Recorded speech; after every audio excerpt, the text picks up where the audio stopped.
All right, record. All right, we're going to try this again. Going live on YouTube. Let's see how it works out.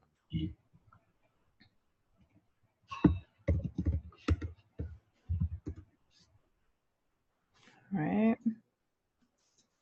Okay, we are preparing to be live on YouTube. Apparently, we already are, according to this. Hopefully, that is really true. And I'm going to give me a moment to mute that on my side. There we go. All right, so welcome everyone to our Enter Shaolin members Q&A, where we also allow non-members to kind of get a sneak peek at what we do here at Enter Shaolin. So you can, if you're watching from YouTube or Facebook, because Sifu Larry is going to post the live stream from YouTube on Facebook, make sure you comment in the comment section if you have any questions for Sifu Phu, Sifu Larry, or myself, CJ Jamie Pelaez. And if you have questions for one of our Abbott members, Moshe, that's here with Sifu over in Israel, feel free to say hello as well. And yeah, we're gonna get started. So if you're on the live webinar with me, you just use the Q&A section to send in a question. If you already sent in questions via email, I already have it, so you don't need to resend it to me. I will make sure that it gets addressed. And real quick, I wanna say hello to all of our members that we have online. We've got Bob, which I believe is Robert, and then we've got Bob Farah, so we got two Bobs on today. Brian Nelson, Caleb Morales, Catherine, Dominic, Karthik, Melanie, Michael, Raph, Richard, Sifu Larry, who's manning the other side, and that's so he can send me questions. And here he is, right there, behind the magic wall, and Terry Hall. So, all right, cool. Welcome, everyone. It's so good to have you. And as you can see, Sifu Phu is over in Israel. So for our friends that are over in Israel, Shabbat Shalom. I know that Shabbat is fastly approaching, so we'll do our best to keep this as quick and on time as possible so everyone can get to their celebration. All right, let me just make sure that I have my sound up so I can hear you, Sifu. And now I'm going to go ahead and grab a question. Sifu Larry said technology kills him. Hopefully not, because we need you alive for a while longer, okay? Like a lot longer. All right, so now I'm gonna have to, give me a moment. I have to set up my questions. I had it on a different browser and it just popped up on the other one. So when we did the live, so I gotta, oh, you know what, Dominic? I'm gonna cover Dominic since I have his right here. He says, during combat, would you maintain highest heaven posture? I know boxers will keep their chin tucked for protection, but is that something you would do too? It depends. Highest heaven is not necessary for your chin. It's for your body, your core. Your head's allowed to duck and weave and everything. So highest heaven is more for your body posture, not necessary for your head. So yeah, you could bring your chin in. There are times when people draw it in. It's comfortable, it's natural, so it's okay to do. Depending on the style, everybody has a different way of doing it. If I keep my head up, then I have to know how to move my body on angles better because I'm exposed. So I have to compensate that exposure by bringing my hands up to protect it or move my angles. So if you're bringing your chin down, you know, you're gonna have one more in front and one more behind. There's always positives and negatives to everything you do. The goal is whatever it is you do, make the positive work for you, and the negative is something that it cannot work for him. So that's really what matters. Absolutely. Yeah, we always keep that particular posture because you're always want to stay rooted and grounded at all times. So you're never going to want to be like up on your tippy toes and different things like that. You're gonna slouch. You know, yeah, no slouching allowed. So, and those are things you can practice too, like in your daily life. That's great about these principles is they're really simple, and these are things you should be practicing when you're walking, you're sitting, any type of movement that you're doing. You can practice this stuff, and that way it helps ingrain it. So when you are in a combat situation, you're already going to be doing those things. All right, so we got that one done, and I'm almost done pulling up these other questions that we had. Sorry about the delay, family.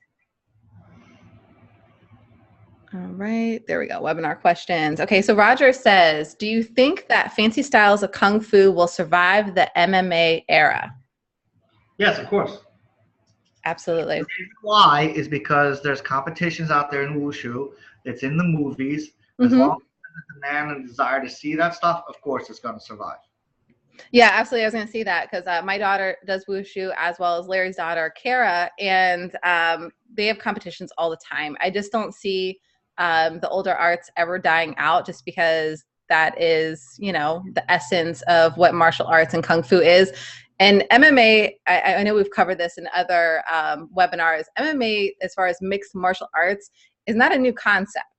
It's Right. something that is as old as man. You know, we've been always doing mixed martial arts. It's just the commercialized version is new to a lot of people, and they don't realize that really it's just something that's as old as time. So MMA really is what most people do on a regular basis anyways, the mixed martial arts. It's what we do here at Enter Shaolin. You know, that's why we say, you know, don't let style define you, because it's not about the style. It's about the energy and the physics that go behind it. It doesn't matter if you're doing karate, Krav Maga, whatever you want to put a name on it. It's about the energy at the end of the day. Bob says, oh, okay. The other Bob's question just disappeared. So Bob, I don't know if you meant to delete that. If you did, okay. If not, put it back. But Bob Farah says, you guys are great. Glad I found you. Where is your physical location? We have physical location. In America. Yes, and yeah, I don't know where you're at, but we are in New Jersey and South Jersey. We have a location in Glassboro, New Jersey, which is where Sifu Phu teaches, as well as Williamstown, New Jersey, which is where we do most of our filming and also run the majority of Enter Shaolin. Sifu Larry from YouTube, Mohammed says, how do you defend against grapplers that are larger in size? Well, the concept of the Ngo Dac Na, it's about controlling the point. It's really what you could. I always tell people, you know, if a guy has no arms and no legs and he threatens to hurt you, would you be afraid of him? And most people answer is no. Now, why? Why wouldn't you be afraid of him? Because there's no limbs for him to hurt you with, right? In our system, we teach you how to control the points. And if you control the points, you get to control the motion behind it. So when we intercept people who are large and everything, we learn how to take out the limbs. And basically, we learn to manipulate and control the limbs. So once we control it, it's like fighting a guy with no arms and no legs. Okay, the reason why people lock you or beat you is because they get their arms or the legs and they can put you in a lock somehow. We teach you how to manipulate those points so they cannot do with their hands or legs what they want. It's all about point control.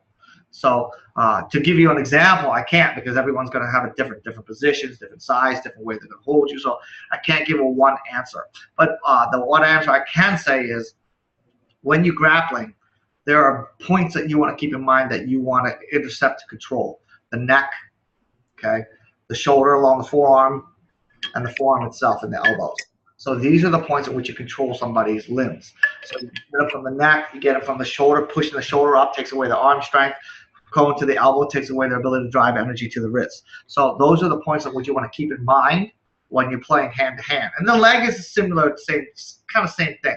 Slightly different because the dimensions are different, but the joints are still the same, all there, and you can manipulate someone's body control. And if you can do that, it's like fighting a guy with no arms, no legs, because his limbs becomes your control, and then you manipulate how you want. Right on. So let's see. Bob did, okay. Well, Bob, why does Bob's comment keep disappearing on my end? I think the chat is doing something weird on my side. It's doing it to me too. When I scroll off it, like you scroll off of it, it comes back on. You scroll on it, it disappears. That's really weird. So I don't know what's going on. Okay, there, it's popped back up. So sorry, we're having some technical difficulties. Says, isn't it our duty as martial artists to keep the past going? What are your thoughts? Yes, our duty is to keep it alive, but you know, whatever is valuable, I would keep. Whatever's not valuable, I would throw away.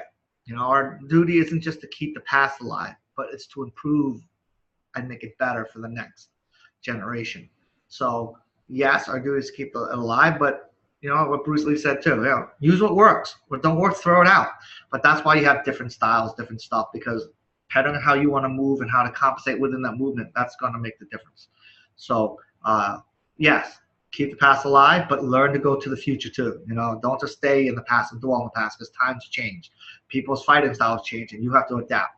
Kung Fu has always done that since history. That's why there's lots and lots of styles out there, because they've learned to adapt to different fighting techniques, and they've learned to use it. Now that MMA is the big world, if Shaolin continues to train, they will adapt to that style too. They will learn to use things that will help defeat that or overcome that system. And that's what martial arts is all about. Not necessarily kung fu, but martial arts altogether is about adapting, improving, and getting better and better and better through it. Absolutely, it is. And yeah, that makes sense. Like, and that's why we teach Ngo Dac Na family. Those energy and physics principles, those are not things that are going to ever go away. They are something that you can apply to whatever martial arts style that you're doing. And it's something that is universal as well. You can just use them on their own. So it's all about, you know, obviously if you were taught something that doesn't, you know, work or doesn't make sense, you know, it's not something that you would want to keep passing down. So it's definitely about honoring the good traditions and passing them on. So, and usually I have to say is like a lot of techniques, you know, especially in the past, they do work. yes. Right? Somewhere along the lines, when people learn it, especially when you learn an organization, they get watered down, and people learn to compensate the technique with strength and try to force it because they didn't spend the years refining the technique to make it work through the skill. And today, you know, get black belts in under a year, you know, and so it gets watered down, and so they compensate. What I always say, what you lack in skill, you make up in strength. So these techniques start to become more muscle orientated because they didn't spend the years to concentrate on the technique behind it. So those techniques start to get watered down, and you know, we want to get back to the roots of understanding how to use the energy behind it. So it shouldn't be a forceful thing. It should be an effortless thing. Absolutely. That is definitely some great points. Bob Fair says, I've been involved with, oh, it disappeared on me again. What is going on? For those of you that are in the chat, if you have a question, please put it in the Q&A because the chat is being really weird. Like things are disappearing as I'm trying to scroll to read them. So Bob, if you could just put that in the Q&A spot, I will be glad to address that for you. So while I'm waiting for that, Pam says, how can I officially join the challenges? So for those of you that don't know, I created a challenge on 8/1 for doing daily Qigong, daily Tai Chi, and daily core training. For those that are not members, it would probably be a little bit hard for you to actually join. And mainly that's because you're going to need to access the training to be able to be a part of it. However, those that are members, light and above, you can definitely participate. Light members would be Qigong and core training. And for people that are junior and above, you can do all 3 trainings if you're interested. Pam, I saw your email this morning, but I didn't get a chance to actually answer it. So one, you'd want to be part of our Slack chat. And if you're not a part of that, just send me an email back and let me know, and I'll add you into Slack. I don't believe that you are. I don't remember sending you a request before. And then once you're in there, I will invite you to the channels for the individual ones that you're interested in. And I know you also asked another question in regards to the different Tai Chi you're doing, which I will talk about in a little bit here. So I didn't forget about you. I just wanted to address that mainly in this webinar here. So let's see, we have some more questions. Bob says, I was doing research on different forms of Qigong. Is there any way we can expand this area for our students?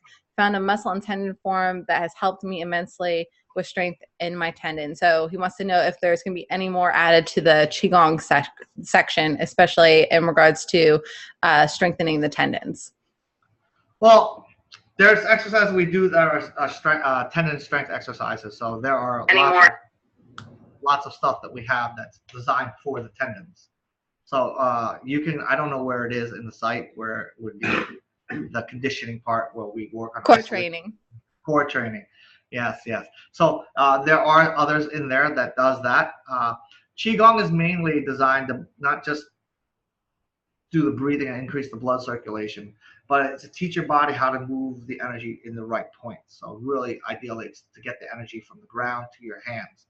So Qigong is about building the energy through that type of motion. If you want to build the tendons specifically for the tendons, then you want to do like the core training exercises. That will help you a lot for that. Yep. Are we gonna? I think he also wanted to know, like, are you gonna add more? Like, do you have more forms in the Qigong or exercises and things like that to add to it? For the Qigong? Mm-hmm. For the Qigong? No, I think we did all the Qigong, but there's plenty other Qigongs out there. There's tons of them, tons and tons of them. These are the basic 10s that I've learned, so it's a basis to build from, and then you learn the the intermediate Qigong, which is the 40 breathing exercise. Then from there you go to the advanced, which is the Qigong. So that was the basis of which I learned how to go from. So you don't want to stay in the Qigong. You want to eventually grow higher to more complex stuff, which are like the Qigong and everything. Right. So Bob, I don't know if you've, I think that you started on the 40 breaths a little bit, but I don't know if you've gone through all three. So that's something to look into, because that's going to definitely help you with your goals as well. And as far as other, like Sifu said, there's tons, it's kind of like Tai Chi. There's tons of Tai Chi out there. There's tons of Qigong out there. I know that Sifu Larry and I are looking forward to, as we get things a little bit more streamlined here with Enter Shaolin. That is one of our goals, is to start learning some other different forms of Qigong and stuff. So that's something else we can add to the site, because I know that a lot of people are really interested in that from the health and wellness perspective. So that's something we will provide in the future. All right. So Sifu Larry sent over from Pavnit. I am an MMA fighter. How can I improve my game in grappling when we have to respond very quickly? It's practice, proper practice. I mean, that's how you do it. You got to learn good techniques and know how to apply that under the pressure. It's practice. But you want to have good techniques behind that practice, because you can practice badly. You need to have a good teacher that can teach you how to manipulate the energy and learn how to do this with minimal effort. It should never be an effort where if the guy's the same size, you can do it and you got tired. But then the guy's twice your size, you couldn't do it because he's just too big, too strong. Then the technique is strength-based, and you got to find a way to do this without relying on the strength behind it. Just remember, for those who are watching, strength is an illusion. The only reason why a guy's able to overpower you is because first you had to fight against them. Nobody can overpower you unless first you fight back. So we don't want to fight back. We want to maintain structural integrity, and then from there manipulate the force that exceeds our structural integrity into directional force to whatever it is we need to do. Good stuff. And I will say, because I know some of our YouTube watchers at Enter Tai Chi are not members yet, and maybe you haven't even checked out our free stuff. It doesn't matter whether you're doing MMA, you're looking to be a better ground fighter. The principles that we teach with Ngo Dac Na are going to help you to do that. So a lot of the stuff that you guys are asking, we already have answers for that. You just maybe haven't checked it out. So if you're not a member yet and you want to see some of our free training that we have for you, we have 5 main lessons, as well as an ebook covering the basic Ngo Dac Na principles on energy and physics. You can go to entershaolin.com/ebook and check that out. And if you're already a member, really check out the Ngo Dac Na 101 course and start following that, because I think that's going to help you get a more well-rounded perspective of how to utilize these principles and get some other great core training and Qigong that will also help really just make you a better human being, period, but also make you better at your craft. So Sifu Larry sent over from YouTube. Ross says, what matters most in learning self-defense? What matters most is first not to panic. I mean, if you panic, you're going to freak out and you're going to do this. But the most efficient way of really taking someone out is going the eyes. Most efficient way, going for the vital spots. If you're not training long time, I mean, no offense to anyone who's teaching self-defense out there, unless someone's training a long time, taking a 1 seminar course, it's not going to help you. Throw it out the window, because you're never going to remember it. Okay, I've done seminars for many, many times, and I go to Pittsburgh every year, and I watch people learn, and I guess what? They learn that day, and after that, it's over. They go home and they forget it. It's because it's not something they understand. They're mimicking. They're not understanding how to do it and how to improve on it. That's why when we do our seminars, I teach on principles, teach you how to apply the principles to work with what you're going to do. But to learn movements and memorize movements, and it is stupid. It doesn't work, okay? Unless you're training a lot too, where you train it down to muscle memory. The whole point is to get you to do it naturally without thinking about it. When you're training, that's what you want to get. You want to get to muscle memory. And that's the difference. You fight instinctively versus fighting premeditatively. You're not here to think about how a fight should end. You have to learn how to feel how the fight works and know how to fight it. So you have to get it down to muscle memory. If you get it in your brain, you're never going to get it out under pressure. You got to get it through the body. So I guess you're going to say what's the most key aspect is getting muscle memory. Getting the technique down to muscle memory. Great tip, Sifu. So Bob said He's been doing Tai Chi for decades, and Sifu Phu I is don't an know. incredible teacher. And do you physically teach in New Jersey? Yes, we do. If you're interested in being able to schedule some time with Sifu Phu or Sifu Larry, you can always email us at support at Enter Shaolin. I was about to give you our Gmail, support at entershaolin.com. And I'll take care of you. Let me know the times that you're looking for, how many hours of training you're wanting, and stuff like that. And I'll be able to check with both of the Sifus and figure out scheduling and stuff and help you get some training live and in person there. Also, Bob, I don't know if you're aware, but we are having a seminar in Washington, D.C. on the 15th, 16th, and 17th of September. So that's coming up shortly. And if you want to find out more information and come check us out and get some training live and interactive, you can do that too at entershaolin.com/seminar. And for those of you that are already coming, we're super stoked and excited to get to meet you and see some of our old friends and the faces as well. So for those of you that can come, definitely check it out. You're going to have a fabulous time and lots of learning. So let me see what else. I think Pam said, yay. She's excited about the new training and stuff that we're doing. She also said the Indian 101 is really helpful. She's been learning to be grounded and deal with substantial and insubstantial weight. So that's awesome. I'm glad that's helping you out, Pam. Dominic says, I live in New Jersey too, if you're near Atlantic City area and want to meet up. So that's another thing. For those of you that are part of our family, we do try to help pair up people as much as possible. We don't have everyone on our site in our Slack chat, but we do have at least a good portion, I think almost 100 people now. And for those of you that want to be a part of that Slack chat, you can email me at support@entershaolin.com. I'll take care of you and get you set up. But it's a way for you to find partners. I know we've had a couple people already find partners and stuff like that. I know that's like everyone's number one thing. How am I supposed to train if I don't have a partner? Well, we can get into a whole story about how 2/3 of your training you can do solo, so you don't need one right away. But if you are looking for one, that's a good way to find one. All right, so Bob Fair says, how much emphasis do you place on breathing technique during practice, and what techniques do you generally use? I tell people to hold their breath as long as they can, so they, no, that's kidding. Breathing should be very relaxed. Posture is very important because it allows you to get a good amount of air without straining the body. So whenever you're doing any drills, small bursts if you're going to explode. If you're going to do natural fluid movement, it should be very within a certain frame. If this is like maximum exhale, this is maximum inhale, you should be finding the state where it's just getting the word now. Just the norm, the average, Come on, Kelly.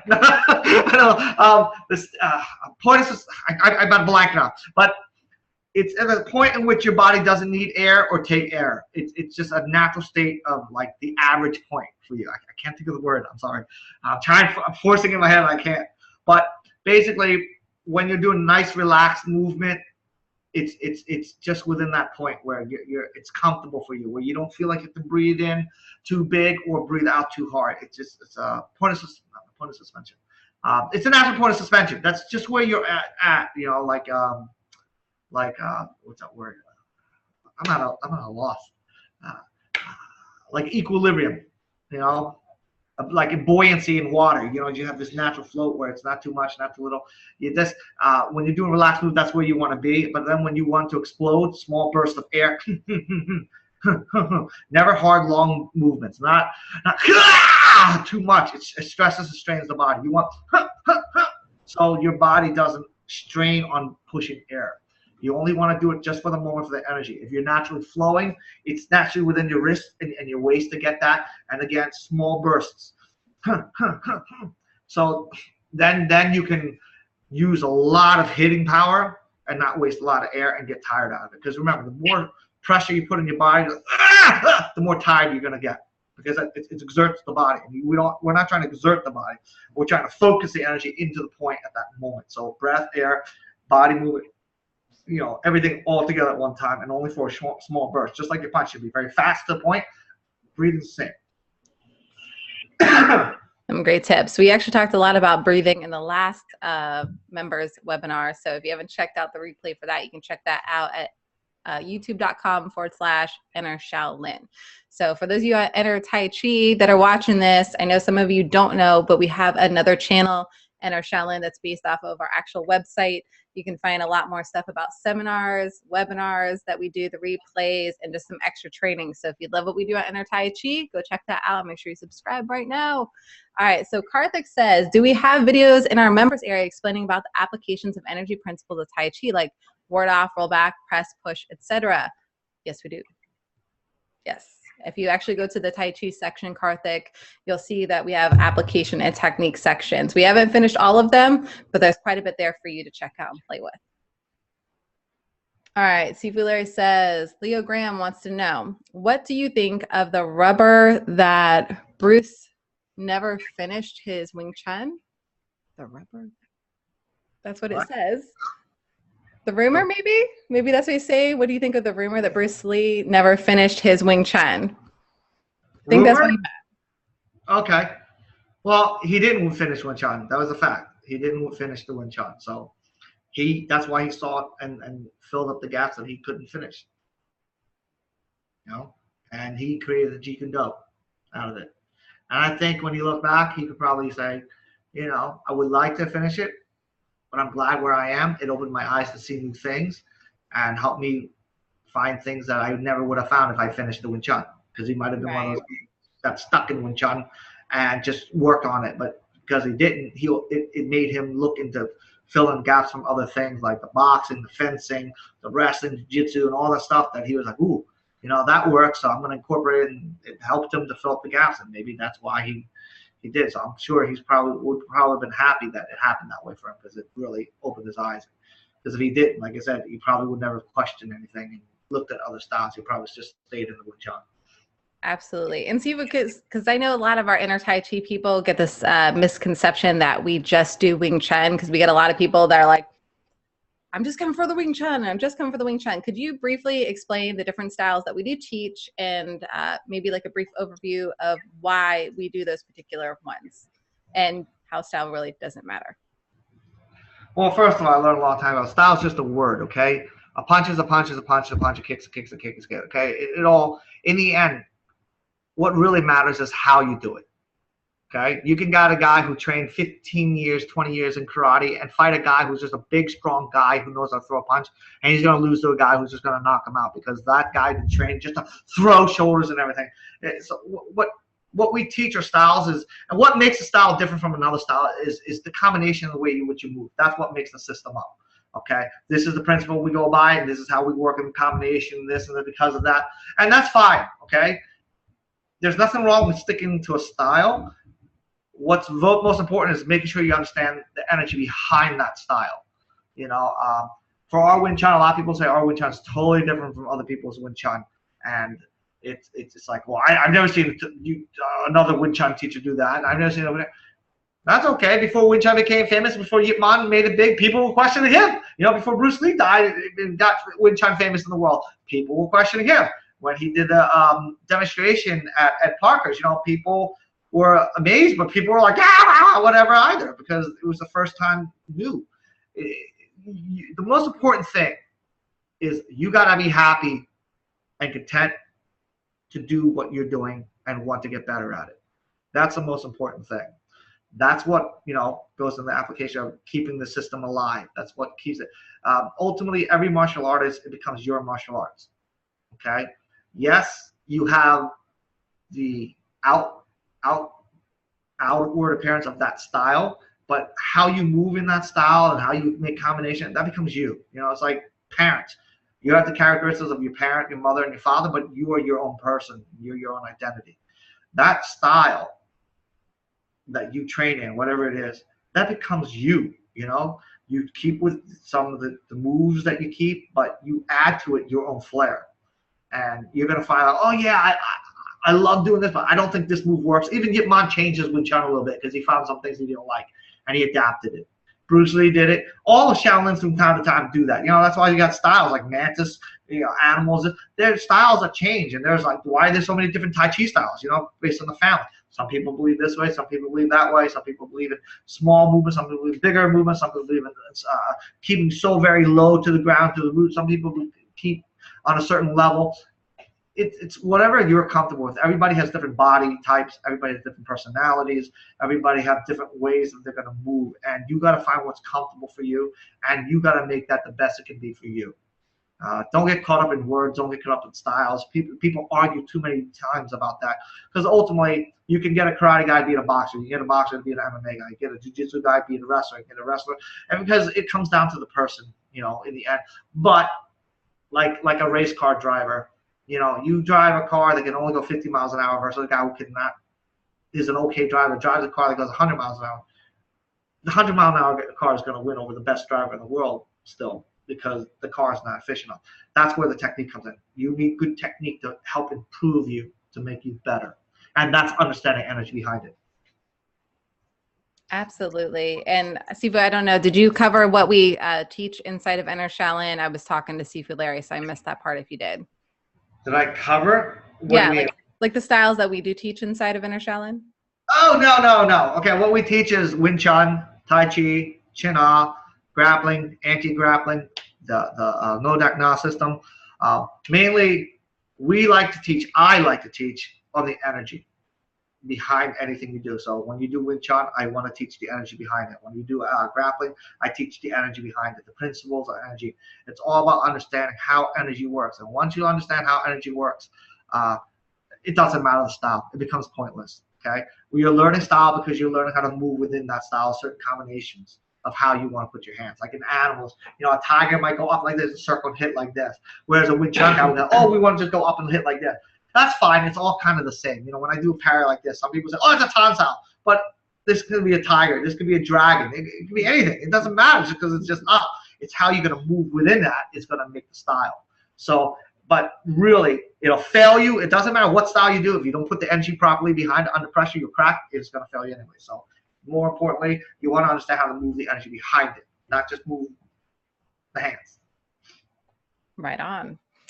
That is so true. So Karthik says, my Sifu school says time to time about Mi Chan Tai Chi. I don't know if he means, I don't know. I've never heard of that particular one. Have you heard of that one?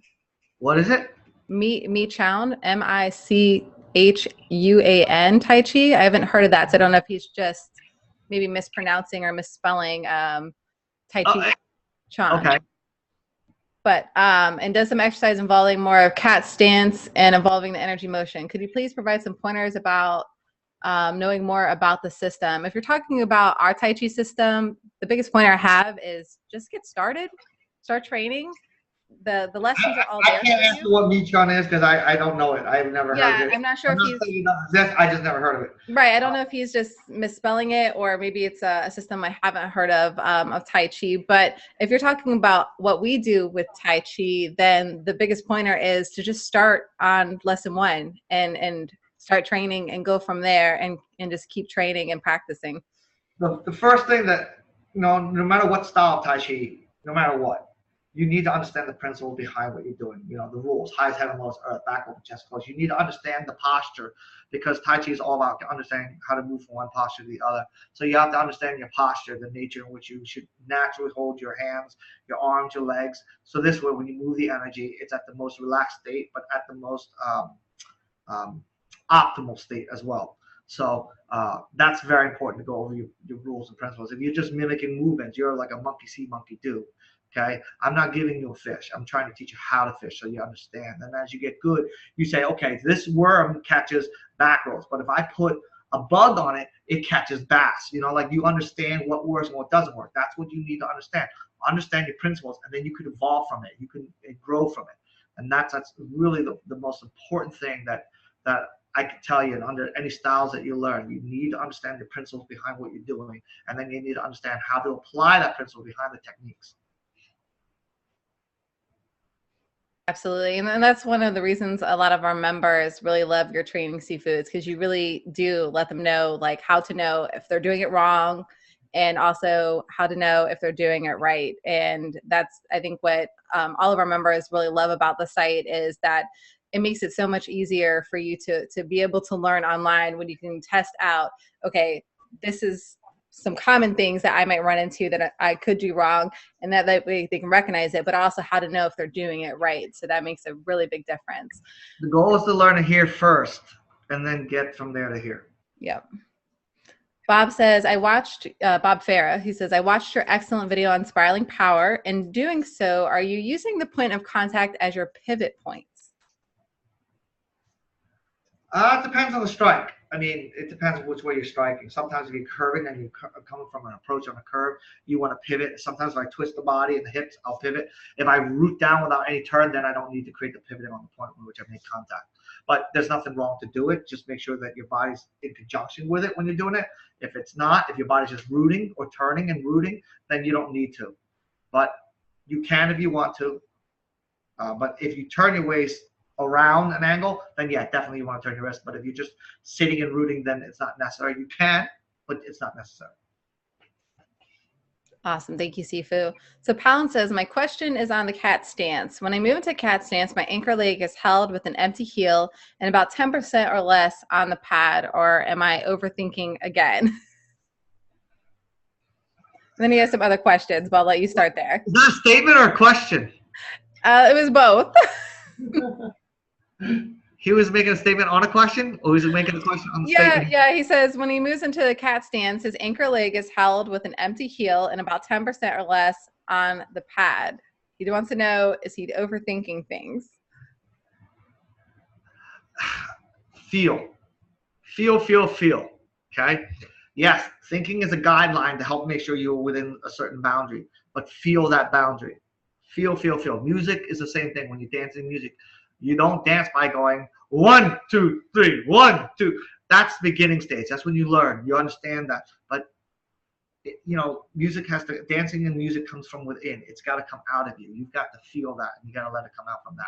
So, you ever hear that saying? Paralysis from analysis. Okay. You think too much, you're gonna get stuck.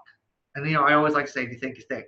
But it's okay in the beginning because you think. It's okay to think, but eventually you got to feel the deal. So that's what I like to say. So it's okay in the beginning. You're trying to recognize, but recognize through the feeling of it. Use your mind to see where you're at, and then feel where you're at, and then make sure that you find that comfortable point for you. Absolutely. So he says, also, I found these 7 essential Tai Chi principles. 1, do your form slowly and flowing. 2, resistance while doing your forms. 3, be conscious of weight transfer. 4, body alignment. 5, focus on your movements. 6, breathing. 7, loosen the joints. Number 7, I don't understand. How would you loosen the joints? And what do they mean by that? You're talking about for Tai Chi? Yes. Okay. Being loose for the joint means that you're able to just adapt to change in terms of one structure to the other without feeling the tension behind it. You never want to hold tension. The purpose of Tai Chi is to relax and let the energy flow, and then guide that energy flow through the wrist. So your joints should never feel tense. If you are feeling tense, then you're straining the body. You're stressing the body, and you shouldn't be straining. Okay. Yeah, you understand your body's always under stress because you're fighting gravity, but it should be at its minimal. It should not feel at a nominal. It should be at a minimal. So you never want to feel the body in your joints like straining. So when you're done your form, you should feel more relaxed and your heartbeat should go down. You shouldn't have feeling your heart rate go up because you were tensing the body. If you're feeling that, then you're doing it wrong. It should be very easy, comfortable, and relaxed. Tai Chi is about learning how not just to gather energy, but how to manipulate that energy in movement, and that's the whole point of it. I always tell a lot of people do Tai Chi, but they do it by moving Tai Chi. Our goal is not about moving the energy behind the Tai Chi. Our goal is to learn how to control the energy behind the Tai Chi. Yeah, moving energy behind that Tai Chi is being a shell and being hollow inside. You want to have fullness. You want a wholeness. It's a circle versus a ball. Tai Chi moving energy is like a circle. Learn how to control energy is like a ball. You're not just round. You're spherical. You're more whole. And to me, just moving energy is great if you're doing it for the health of it. But a lot of times, I find people are still stressing. I see people moving into their shoulders. I see that the body slouches. So it's like something's better than nothing, But that something needs to grow, and it needs to do it to the point where it becomes energy control, not just energy movement. That's what makes the difference in Ngo Dac Na versus everybody else. Right. He also says they say to loosen or song the joints, and he wants to know what they mean by song the joints. Have you ever heard of that term? Song? He said song as in S-O-N-G. So he Song. might be mispronouncing Maybe it's it. a typo error because I don't know what song is. Unless they're trying to say, like feel music from inside. That's Right. kind of Right. Like feel the energy, send the energy. Maybe. I don't know what it means by song, so I can't explain what that is. I don't know. Yeah, we're not sure about that. So I'll do some research and see if I can find something. And if I do, I will let you guys know on the next webinar. So, all right, let's see. Relax. Okay. Yeah, the goal is to relax. Oh, Larry says he thinks it means to relax. Which makes sense. I mean, you would want to be relaxed during your Tai Chi form, and you would want your joints to be relaxed. That kind of is one of the main purposes of Tai Chi, so that makes sense. So Steven says that he has a question for Sifu. How do you defend against a high kick, say a round kick to the head area? Well, for me, I like to use my arms, and just like I do a hook punch, I attack from underneath and drive up. I never want to block straight in. The force could hurt your arms, especially if they're good, strong shins. You never want to just intercept and hold. You can wind up breaking your forearm. They got very strong legs. The goal is when you bring your arm up, rotate the wrist and turn it up. So this way, any interception point creates a turn and a rise. So it's not direct impact. Any direct impact, unless your arms are very, very strong, you can wind up hurting it. Other thing that you can do is just take a little step to towards the direction which is kicking. It softens the impact. At the same time, moving up and forward, that helps dissipates pressure. So your arm takes very little pressure as opposed to taking a hard pressure. If you can see a round kick high, if a guy can throw his weight, one of the fastest things I like to do is I would go straight to the direction where the kick is going. So if it's coming this way, I would move this way and drive the leg towards the standing leg and go right into the knee to break the ankle or the knee. Awesome. Karthik says, would the ward-off principle be used to defend a high kick? Not really, because ward off is not designed to go up towards the head area. It's supposed to be within the frame of the body, from the solar flex to the nose area. Once you start going higher with a ward off like this, it starts to go up and backwards. So a ward off is supposed to feel where your elbow's supposed to have that natural sitting down. As you start pushing up, you can see my elbows going to start will go more backwards. You want that forward down. So once you start raising up too much, it's going to want to have a propensity to fall backwards, and you don't want that. You want that downward, so that downward pressure from the elbow can drive upward towards the forearm, and then the wrist can turn well. Anything that's higher, like from the that, you should be turning your wrist to protect you up here, like this, not like this. Like not like this. That makes your shoulders come up, and you're gonna wind up losing because your structural integrity is compromised. Awesome stuff. And just to let everyone know, the whole thing about the song or sung is from Catherine. Catherine actually sent it over on our chat, and Sifu Larry related it to me. So thank you, Catherine, for letting us know what that means. We really appreciate that. And let's see, we have so many questions today. I don't know if we're going to be able to get to everyone's questions. So if we don't, I'm going to make sure that we'll get to them next week because we have. Because of the YouTube. We don't more YouTube. I know the YouTube was like, no. I already had like tons in the email, which I haven't even got to. So I'm kind of like going in and out between live comments and questions and what we got sent in because I'm really doing my best to get everyone caught up. So Pam wanted to know because she does a different Tai Chi. She does Qigong Tai Chi, and she wants to know, does it matter if she's doing that for the Tai Chi challenge that I put on? And no, if you are already doing another version of Tai Chi and you want to join in, it's all about just cheering each other on and helping each other stay accountable for our practice. So that way we can just be better versions of ourselves and be better at what we do. So it doesn't matter with that. But she also says, she just wanted to know in general, should she be learning the form that we teach with Tai Chi? That just depends. It's up to you. I think for me personally, I think the more Tai Chi, the better. I know that Sifu Larry and I, when we have some more time, we would like to learn a different form of Tai Chi from our daughter's master, who does their wushu. So I don't think it's a bad thing. It's up to you. If you have the time to learn another version, that's awesome. I do think it's just going to help you be a better person. What do you think, Sifu? You can keep your style of Tai Chi. What you want to do is take the principles that we teach, how the energy works, the 3 proof this, apply that to your Tai Chi, and you'll find that it'll work well. Because remember, it's just movements, okay?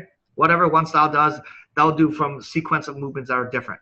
The underlying background that makes everything that will work well is the energy behind it. How are you moving the energy behind it? That's what's important. Whether you go from like R4, ward off, grasp the sparrow's tail to hold the ball, roll back, press and push. Somebody might go to ward off, grasp the sparrow's tail to single whip to diagonal fly, where that's not our sequential order. It's going to be different. But who cares? Order is nothing. The order is just a way to learn. It's not the way to move, to fight, or to build up energy. Somebody had to choose it somewhere. That's just the way to pick it. It's like writing a book. Does it have to be this sequence to learn to how to write? No, you can mix it any way you want as long as it's all on the same principle. What's really important is just take the principles that we teach of how energy is, because you're not learning how to move energy. Like I said, the principles that we teach you is to learn how to control energy. So take what you learn from your form, whatever it is, and apply how to move the energy behind it properly, and you'll be fine. Unless their principles contradict. It's like, well, in Tai Chi, you want to go like this and raise, then don't do it, because that's really bad Tai Chi.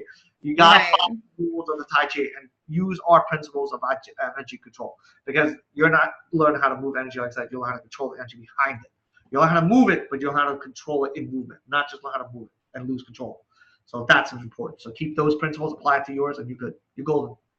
Yep, she actually already is doing that. Mainly, she's been working on toe as well as rooting. But I will say that all the other principles that we teach will apply to that. So definitely play with what you're doing as you're going through the Ngo Dac Na 101 course, Pam, and start seeing how you can apply it to your Tai Chi. All right. So Ali says, my name is Ali. I'm a boy at 17 years. My friend wanted me to start a Kung Fu school that he also goes to. He told me that their Kung Fu is called Hungar. So my question is, do you guys think I should do it, or is it bad because I'm doing Shaolin with you? So he's already training with us, and he wants to know, is it okay for him to also go learn Hungar?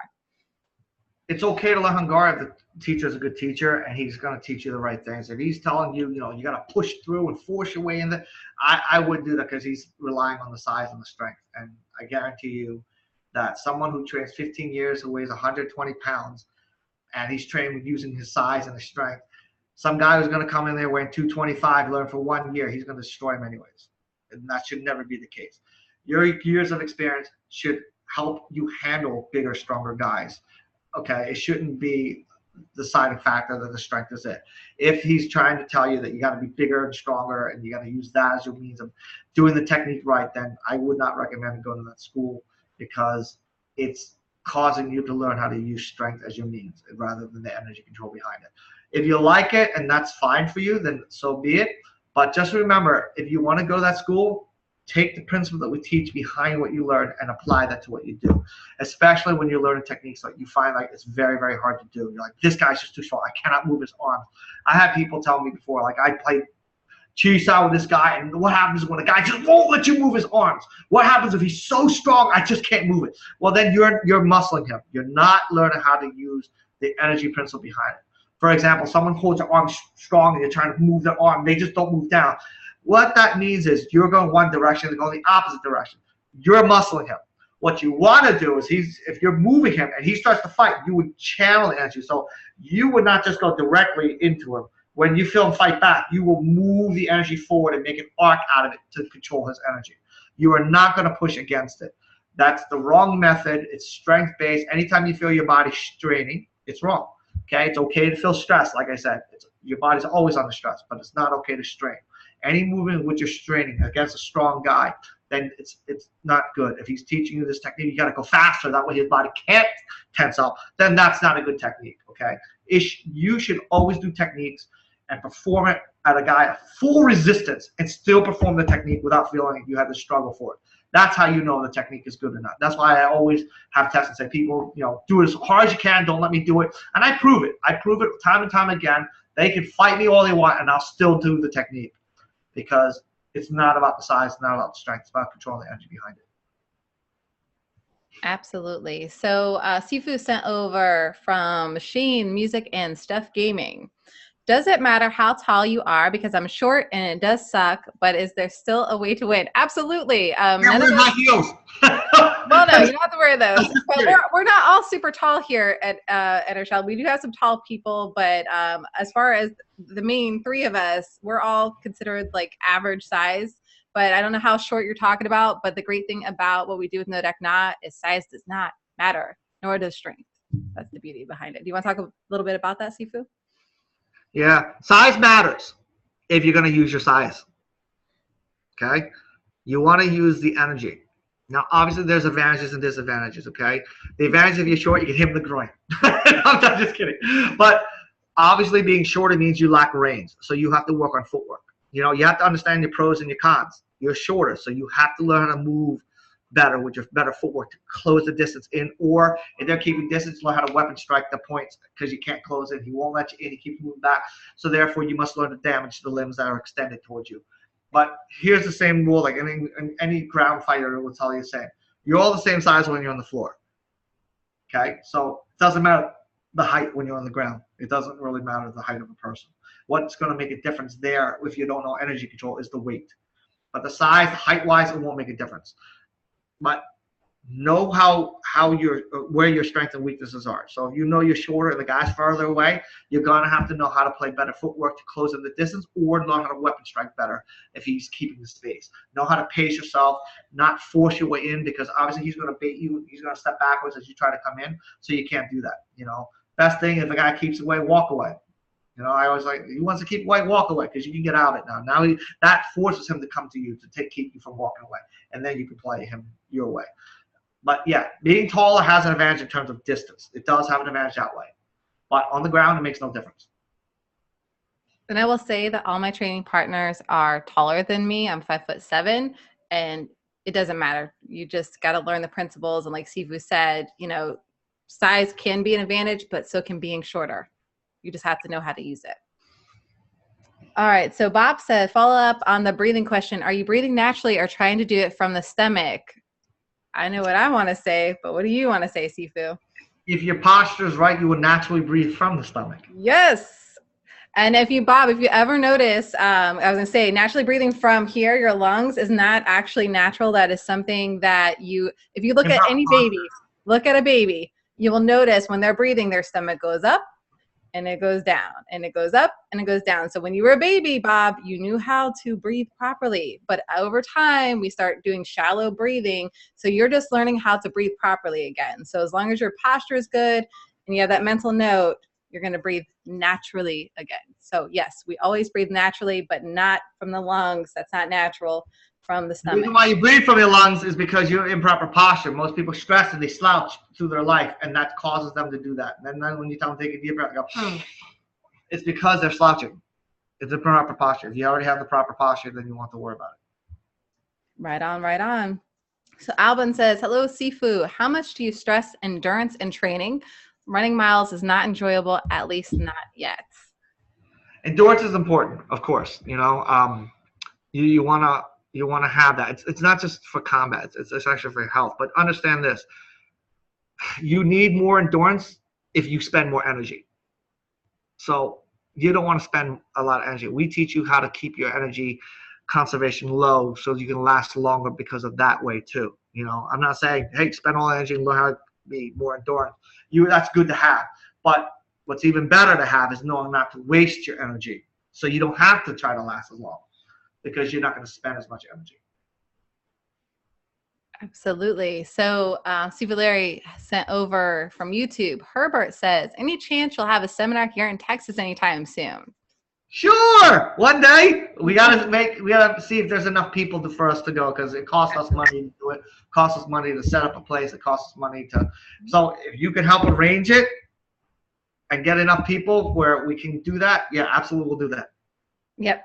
Absolutely. We don't Texas to go to anywhere except for Libya and you know, the Palestinian area. But we as long as we can get our financial needs met, then yeah, we can do that. Absolutely. Absolutely. All right, so there's that. And Herbert, if you want to check out information about the seminar that we are having currently, you can go to entershaolin.com/seminar and check that out. And She Music and Stuff and Gaming says, who is your inspiration for starting to do your Wing Chun? Jesus. My friend, he was doing Wing Chun and he started doing it, and I was like, hey, well, I want to learn it with you, and that's how I started doing it. But I have to let you know that I didn't like the Wing Chun I was doing. It was strength based, and I didn't like it. And then I learned how to, as I got older and I understood how to do the Ngo Dac Na and start developing the energy control. And I had other teachers that actually were good teachers. They taught me something, and they said, listen, it doesn't matter the move. You have to understand the principle behind it. You have to understand how to apply that behind what you do. And that helped me open my eyes when I was younger, because obviously I'm not as smart then as I am now. But I didn't understand. I was young, you know, and just through the years of practice, once I had that one principle, understand the principle behind it, it opened my eyes to understand that this is what the key is to getting better. And that helped me a lot. Right on. So Michael Mahangan also said, song also translates to holding the body without stiffening. Thank you for that information. Appreciate it. Sifu Larry sent over from Aristaska, how to practice reflex to be faster. You talking about reflex or response? Because there's two different things. Reflex could be just like this. Response, you know. So. Right. Well, how about explain the difference, because he might not know the difference, or she. Because I'm not sure if we're he or she. You're gonna explain it? No, I'm saying, can you explain it? The differences between those two. I was just explaining it. A reflex is just a reaction, not necessarily a proper reaction. A response should be a proper reaction. You understand? That's the difference. A response is through experience to do it right. A reflex is just something that, you know, somebody twitches your eye and you do that. That doesn't necessarily mean it's good. Whereas if your punch comes, you learn how to move and cover, versus wincing your eye. That's a reflex, not necessarily a response. So response is what you want to develop. And in order to develop that, it's just through practice, muscle memory, doing the technique over and over again to where it becomes a natural muscle memory for you. That's what you want as a response, muscle memory. Awesome. So this actually is a perfect follow-up. Mr. Ascoop, I believe, hopefully I'm not butchering this person's YouTube username here. How can you choose which move is right, like a packs out, etc., and reaction time? So I think basically he wants to know, like, how do you know which move to do and when? If I ask you to pick two numbers equal 10, how do you know which two numbers equal 10? You just pick, right? As long as they equal 10, it doesn't matter. Whether you do a pack, a ton, a food, whatever, it doesn't really matter. For me, I always say use the Wu hand. It's your default hand. You should never try and throw it from one to another, because it gets very confusing. You wind up committing to it. The Wu hand is the best. It's your default. It's you know, when somebody punches, anytime people do like packs, they're trying to push the energy. You just want to hit it on point, and then from there you can go to a pack or a ton or a food or something. But start with a Wu. And remember, it doesn't matter in the beginning really how you connect. It's how you follow through that matters. It's based on your structure and the energy behind it, because you can have a pack and have your shoulder up, or you can wind up throwing your fingers and your pack will be wrong. If you throw a ton and you push with your hand out and overextend, it can be wrong. It's about understanding your principles. Learn how to get your nice structural integrity, and then learn how to do the three proof and finding the point, not the motion behind it. I always tell people, don't go for the motion, always go for the point. If you go for the motion, you wind up committing. Instead of having forward energy, you have committed energy. To define those who don't know, forward energy is on point, committed energy is past point. So we don't want to get into committed energy. We want to learn how to go into forward energy. That's where you just want to hit the point and not go for the motion. You're not trying to move the hands out of the way. You want to hit the point, and the hand will move out of the way because of that. That's what you want to learn to do. In terms of how you bring hands, like I said, for me, I do default. I just do a Wu. I don't do anything else. It gets confusing, just like how you're asking, well, should I do a pack? Should I do a bill? Look, just do a Wu. That's it. And then from there, based on what you feel and how the energy is and how you can deal with the energy, you're going to do to a bill or a food or a pack whatever, based on that. And most of the time, if people are not using wrist control, the Wu's more than enough to handle it. You don't need anything else but a Wu. Unless the guy knows how to turn his wrist to make you turn to something else, a Wu is more 100% efficient. So just do the Wu. Just do the Wu. Default hands. All right. We have some great lessons on that too for the dudes that are in the site. Check that out. Bob Ferris says, what are your thoughts on triangulation of energy? I don't. I use squares and circles. No, I'm kidding. Are you talking about the triangle in the Wing Chun theory? The I believe so. It's great. It's fine. It comes from the crane style. They work on the center line and the fact that it's within their gates and it covers to the center line down. So it's great. It's fine. I don't know what he wants me to explain it or my views on it. I think it's a great principle. I use it. I teach it. You know, I teach about covering the center line from here to here, how to go from the wrist. It helps people learn how to use their wrist to get to those points from one point to the other real quick. Again, it's always about the wrist to get to the points. It's not about the arm. So if you're doing this, it's no good. It should be here through the wrist to get that. But yes, the triangle theory is great. It's solid. It's math. He also said that he is sorry he's new, but he loves our format and concept. He didn't catch our names. It actually says Sifu Phu on the shirt, not Fa, P-H-A. It's P-H-U. And then he says, it says Sifu No. Well, No is his last name, so it's Sifu Phu Ngo. No. So, Ngo Dac Na. No. No. No. And I'm Sije Jamie Pelaez, and then we have also Sifu Larry Rivera, manning all the extra stuff behind the scenes here. We are just a fun-loving silly bunch. Thank God he had clothes on. No, I'm kidding. So yeah, you don't have to worry about it. As you get to know us, you'll get to know who we are and all of our fun, crazy personalities we got going on here. So Dominic says, how do you intercept with a Wu hand on a low punch? Here, turn the wrist down, emphasize the energy in the base of the palm, and just draw it down. Anywhere between the palm to the forearm is how you intercept the low punch.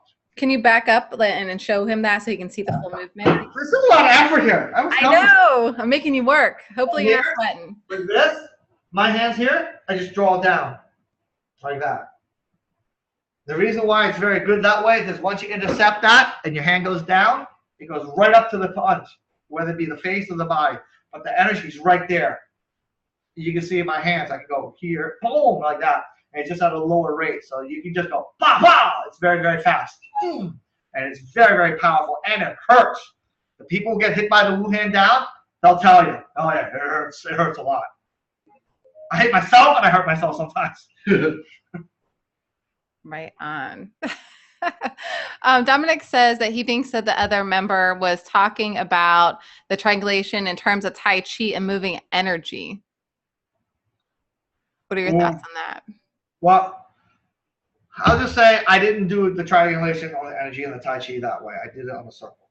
Okay, we do it on the energy movement and then you can pick either way. From what I learned, you take it from like breathing through the nose, back of the head, down the spine, through the dantian, up the body, and out through the mouth, or go the opposite way. That was how I learned how to cycle the breathing. If that's what they're talking about, the energy breathing, moving energy through the breathing. That's how I learned it. I don't know. I'm not familiar with triangulation of energy movement in the breathing. So I'm not familiar with that one. Proof? We're just human. We don't know everything. So Sifu Larry sent over from Vivek Vora. Master Fu No, please show Wing Chun punches with using waist power. Okay, there are 6 points that you want to remember to keep: ankle, knee, hip, shoulder, elbow, wrist. So I don't know if you can get this all because I don't know if you can see it. But when punching, okay, you need to draw from the rear heel, push off that to help the hip turn. That will in turn allow the ankle, okay, in the front to come, and you should drive the front ball into the ground. Sink a little bit so you get that drive down to come up, and then you can channel it up. So when you're doing this, you want to feel hitting the floor up. But that upward energy should not go to your head. That upward energy should go to the hands. Okay, so if you can see how I am like this, you see my body sink a little bit. I don't know if you can tell I'm very far away, but you can see the hip turn here, and then just again. Remember, striking isn't just the only thing. It's striking to be able to recover, okay? Because if without the recovery, if you don't do enough to hurt the guy, you're gonna go out cold. It's not just executing a punch to make it powerful. That's the key. You have to have recovery, because if he dodges, if he moves, if he parries, if he can take it, you have to have the ability to counterattack again. If you don't, then you're vulnerable to get hit. So if you can see, when I hit out, I come back and I draw my hands right back. It's very important to have the recovery as much as the execution. So from the hip, shift your weight a little bit just so the hip can turn forward. Make sure you root it, and then sink into the ground. Use that bounce from the ground into the hand and get it out to the wrist, and then you recover back just as quick as you come out. I hope you can see that, because yeah, we saw it. Thank you, Sifu. Hey, Diana. So from Facebook, I actually did get your email. I just have not gotten it to you yet because we've had tons of questions. So I've been kind of staggering the email questions with the live ones.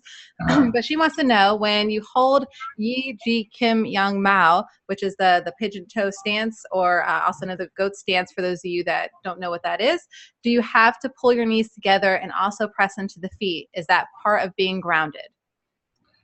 Well, the idea is you want to turn your knees in to where your feet feel flat from both the outside and the inside. So this is representing my foot here.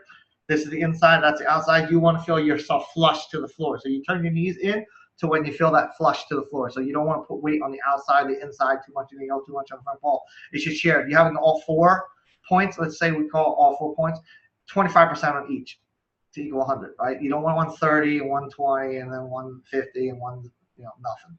You want to share the weight distribution evenly. So you have to turn your knees into where you find that point. Okay, your hips should go forward so you can feel the balance. You should not feel like your hips sticking back. You don't want to have that big butt sticking out. You want that hip to turn forward so your butt tucks in a little bit. And then you find that natural root, that base in which you are even. And you turn your knees just to get to that point. Don't overturn, because then you put too much emphasis on one side over the other. Awesome. And Andy House says, NDN and Wing Chun appear to focus and rely on speed. What about getting older and getting slower? Will your skills diminish over time? I'm new to NDN and Wing Chun, but I'm guessing that the speed is somewhat of an illusion, that it appears fast due to the straight line of attack and body hand position. Is that correct? And can you please elaborate? Could you repeat that? I'm sorry, my daughter texted me. Yeah, not a problem. This is from Andy. He says, NDN and Wing Chun appear to focus and rely on speed. What about getting older and getting slower? Will your skills diminish over time? He's new to NDN and Wing Chun, but he's guessing that the speed is somewhat of an illusion, that it appears fast due to the straight line of attack and body hand position. Is that correct? And can you please elaborate? Speed is physical and technical, okay? Learn how to move through your body will help you to optimize. So using what I just kind of did there, you saw how I punch and root this. You can use the earth to help generate speed because you want to push off of that. Okay. You get forward entry one of 2 ways. You do it through leaning, you do it through rooting. Obviously, leaning requires your size, so we don't want to rely on that. We want to find the root. The second method, like I said, besides getting the energy, is finding the path. You don't want to lift up, draw back. That's wasting time. So technique is one way, but physicality is the other. Knowing how to develop the tendons behind it, get it to snap. Beautiful thing about developing the tendons is they do stay up for a long time. So even when you're older, tendons actually stay strong. Your muscles deteriorate, but your tendons don't. So you want to develop the tendons to get that good. And then again, you want to create that natural technique to create that speed for you. Awesome. Do you have a couple more minutes for a few more questions, Sifu, or do you need to go? I know we're a little bit over already. We need to go. Oh, we need to go. Okay, that's what I thought. All right, just wanted to check. I knew Moshe would know. All right, so thank you everyone that has been on. There was a couple questions we didn't get to, so I'll make sure that those get answered next week, or if not, maybe we can do another webinar with Sifu Phu if he's available earlier in the week and get those questions answered too. It was so great having everyone from YouTube and Facebook, also all those that joined us here live, and all those that will watch the replay. Thank you so much. If you have any questions for our next webinar, you can always email us at support@entershaolin.com and send them in, so that way you don't have to go, oh man, am I going to remember that question? Just send it in and I'll make sure that it is covered. It was a great webinar, so thank you for all being on. And if you want to check out more of what we do, you can always visit us at entershaolin.com. Have a blessed day and Shabbat Shalom. Shabbat shalom. Shabbat shalom. Bye, everyone.